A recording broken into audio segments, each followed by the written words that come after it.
আগের দিন ময়ূরের যে ওয়াল পেন্টিংটি আমি পোস্ট করেছিলাম সেম ওই বাড়িতেই আমি এই ওয়াল পেন্টিংটিও করেছিলাম আরেকটি রুমের আরেকটি ওয়ালে। আর প্রথমেই আমি ড্রয়িংটা করে নিয়েছিলাম কালার দিয়ে। আমি এখানে চকে কোনো ড্রয়িং করিনি, কালার দিয়ে প্রথমে ড্রয়িংটা করে নিয়েছিলাম।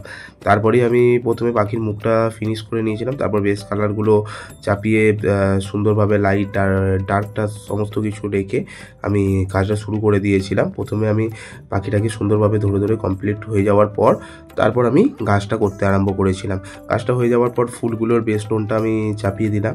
চাপিয়ে দেওয়ার পর ওই ফুলগুলোর লাইট ডার্ক এইগুলো সমস্ত কিছুই ধরেছিলাম।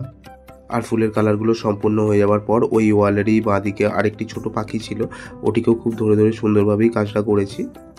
আর টোটাল গাছটা কেমন লেগেছে অবশ্যই সেটা কমেন্টের মাধ্যমে জানাবেন। আর আপনারাও যদি এই ধরনের ওয়াল পেন্টিং করাতে চান এবং যে কোনো টাইপস যদি ওয়াল পেন্টিং করাতে চান আমার সাথে যোগাযোগ করতে পারেন এবং ইনবক্সে মেসেজ করতে পারেন। দেখা হচ্ছে নেক্সট ভিডিওতে।